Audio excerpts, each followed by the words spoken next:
So hello everyone and welcome to this video. इस video में हम बात करने वाले एक ऐसे टॉपिक के बारे में जो कि बिल्कुल भी इंपॉर्टेंट नहीं है, बट वो दिल्ली यूनिवर्सिटी यूजी एडमिशन जो 2024 का प्रोसेस है उसमें कैंडिडेट्स की लाइफ में बहुत बड़ा रोल प्ले करता है।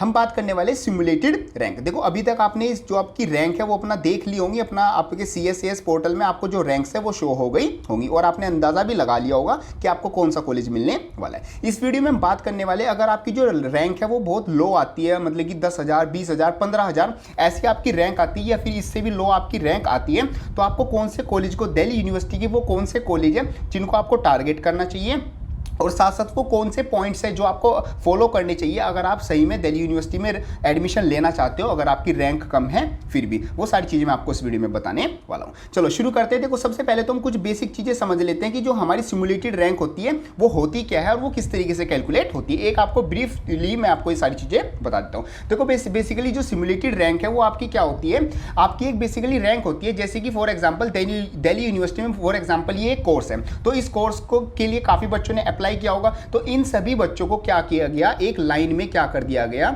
लगा दिया गया। जैसे आप बेसिकली असेंबली में लाइन में लगते थे, तो ऐसे ही जो आप सारे बच्चे हो जिन्होंने भी एक पर्टिकुलर कोर्स के लिए अप्लाई किया हुआ है उन सबको एक लाइन में लगा दिया गया और जो बच्चा जिस नंबर पे खड़ा हुआ है उसको वही रैंक का नंबर दे दिया। ये जो आपकी लाइन बनाई गई ये किस बेसिस पर बनाई गई, ये बेसिस आपका जो CUT स्कोर है और आपके जो बेसिकली जो क्लास 12 के मार्क्स हैं, बेसिकली इन चीज़ों को ध्यान रख के बनाई गई है और इस हिसाब से आपको लाइन में खड़ा कर दिया गया और जिस भी जगह पर आप खड़े हो, जिस भी पोजीशन पर आप खड़े हुए हो, वही नंबर आपको क्या दे दिया, as a rank, as a simulated rank आपको दे दिया। तो बेसिकली इस तरीके से कैलकुलेट होती है और मीनिंग इसका मतलब है कि आप लाइन जो है पूरी बच्चों की इस कोर्स को, बेसिकली इस चीज़ को लेने के लिए आप लाइन में किस नंबर पर खड़े हुए हो, ये आता है आपका रैंक का मतलब और इस तरीके से कैलकुलेट होती है। अब इसका इंपैक्ट क्या है आपके ऊपर। अब देखो इसका इंपैक्ट आपके ऊपर बहुत ज़्यादा आता है। वो किस तरीके से आता है, क्योंकि ये जैसी दिखती है ये ऐसी बिल्कुल नहीं है। क्यों, देखो जो आपकी जो ये लाइन बनी है, इस लाइन में आपको बेसिस में क्या लिया गया, एक तो CUT का स्कोर और साथ साथ आपके क्लास 12 के मार्क्स। बट जो दिल्ली यूनिवर्सिटी में आपका जो एडमिशन होगा वो सिर्फ इन दो बेसिस पर नहीं होगा,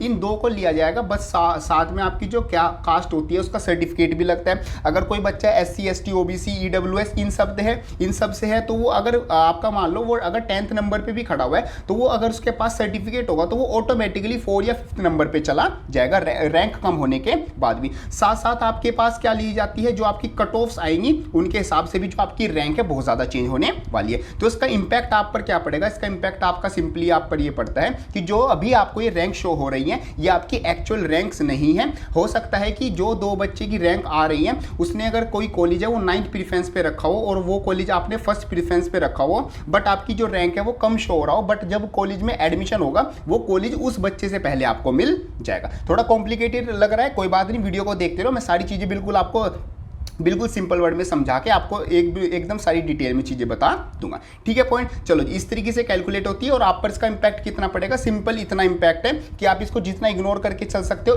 इतना इग्नोर करके चलो। जब आपका फाइनल एडमिशन होगा, एलोकेशन राउंड होगा, तब आपको सारी चीज़ें क्लियर हो जाएगी। अब यहाँ पर आता है, मैं बात करता हूँ बेस्ट क्यू के वो कॉलेज जो आपकी लो रैंक पर भी आपको मिल जाएंगे। अब देखो मैंने जब आप प्रीफरेंस शीट बना रहे थे, मैंने आपको कुछ कॉलेज के जो south campus basically off campus के जो कॉलेज थे उनकी आपको लिस्ट बताई थी। वो आपको अगर वो सारे कॉलेज आपने क्या किए अपनी जो प्रीफरेंस शीट है उसमें ऐड किए तो आपके काफ़ी चांसेस हो जाएंगे अपना दिल्ली यूनिवर्सिटी में एडमिशन सिक्योर करने के लिए। अब आपकी जो रैंक है बिल्कुल उसके भूल जाओ, आप ऐसा सोचो कि ऐसी कोई चीज़ भी नहीं थी। अब आप आओ जो कट ऑफ्स आती हैं वो, अब आपके पास आपका क्या है, आपका रो स्कोर है आपके सामने। ठीक है जी, आपका जो CUT का रो स्कोर है वो आपके सामने। अगर आप साइंस के किसी कोर्स में एडमिशन लेना चाहते हो, बेसिकली ऑनर्स और प्रोग्राम में फिजिक्स केमिस्ट्री मैथ और साथ साथ आपका मैथ्स और स्टैट्स और CS इन टाइप के कोर्सेज में अगर एडमिशन लेना चाहते हो, तो अगर आपका जो रो स्कोर है वो इतना बन रहा है, नॉर्थ कैंपस के लिए अगर आपका ये 600 में से कैलकुलेट होता है, 600 में से आपका 300 रो स्कोर, 300 प्लस आपका ये सारी चीज़ें प्लस में, अगर आपका इतना स्कोर बन रहा है तो आपकी रैंक कोई भी हो, आपको एक कॉलेज क्या हो जाएगा, अलॉट हो जाएगा। अगर यहाँ पर आपकी रैंक 54,000 भी अगर दिखा रहा है ना, दिखा रहा है और अगर आपका जो स्कोर है वो 300 प्लस आता है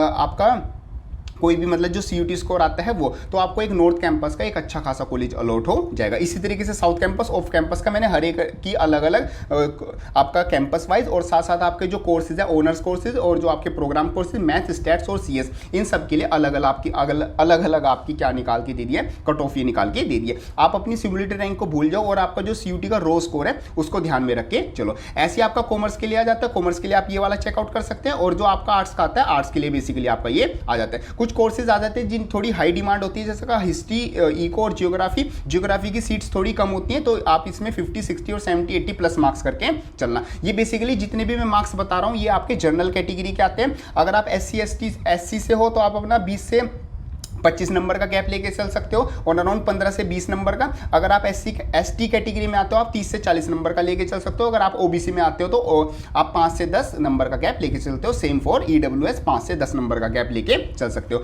और ऐसे आपका political science, philosophy and psychology के लिए आप इतना स्कोर इनमें प्लस करके चलना। आर्ट्स अगर आप करना चाहते हो, बेसिकली आप BA करना चाहते हो, उसमें से 800 में से आपका स्कोर कैलकुलेट होगा। और नॉर्थ कैंपस, साउथ कैंपस के और ऑफ कैंपस की आपका ये स्कोर आता है। तो यहाँ पर आपको मतलब किस चीज़ों का ध्यान रखना है। सबसे पहले अगर आपकी रैंक जो है वो बहुत ज़्यादा हाई आ रही है, फॉर एग्जांपल 12,996 आपकी अगर रैंक आ रही है, तो रैंक को भूल जाओ। अब आप अपना देखो जो आपका CUT स्कोर है वो क्या आ रहा है। अगर वो CUT स्कोर ये जो मैंने नंबर्स लिखे हुए इनके आसपास आ रहा है और इनसे प्लस आ रहा है, तो आपको जो नॉर्थ साउथ कैंपस जिस भी आप में मतलब जाना चाहते हो, अगर आप साउथ कैंपस में जाना चाहते हो और साइंस से आप क्या करना चाहते हो, ऑनर्स कोर्स करना चाहते हो, आपका स्कोर इतना 230 प्लस मिनिमम आपका होना चाहिए। वैसे तो देखो जो टॉप कॉलेज है और जो टॉप कोर्सेज है वो तो आपके 600 में से ऑन अराउंड 550 या फिर 540 में ही काफ़ी हद तक फिल हो जाते हैं, बट जो एवरेज अच्छे कॉलेज आ जाते हैं वो आपको इतने CUT स्कोर में मिल जाएंगे। तो सबसे पहले आपको चीज़ क्या करनी है, अपनी जो सिमुलेटेड रैंक है उसको बिल्कुल इग्नोर करो, उसको बिल्कुल ध्यान मत दो।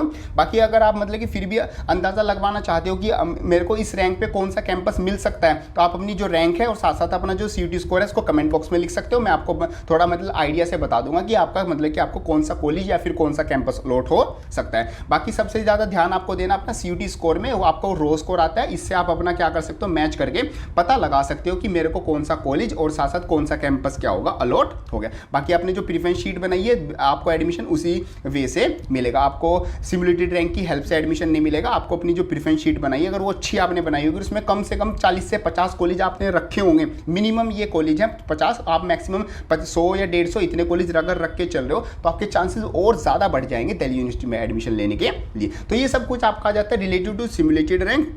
होप करता हूं जो मैं समझाना चाह रहा था आपको वो आपकी बात समझ में आ गई होगी। अब आपको एक्स्ट्रा कुछ नहीं करना है। और काफ़ी बच्चे ये भी पूछ रहे थे कि सिमुलेटेड रैंक आने के बाद हमें क्या करना है, कोई फॉर्म फिल करना है या फिर कुछ अलग चीज़ करनी है। आपको कुछ नहीं करना है, आपको बिल्कुल इसको इग्नोर करना है। आपको 16 अगस्त का वेट करना है, जब आपकी फर्स्ट एलोकेशन की राउंड की जो कट ऑफ आएगी, मतलब लिस्ट आएगी, उसका वेट करना है। उसमें अगर आपका नाम आता है तो आप अपना एक्सेप्ट, फ्रीज और अपग्रेड जो करना चाहते हो वो कर सकते हो। उसके लिए मैंने स्पेशल वीडियो बनाई हुई है, ये वाली वीडियो आप देख सकते हो।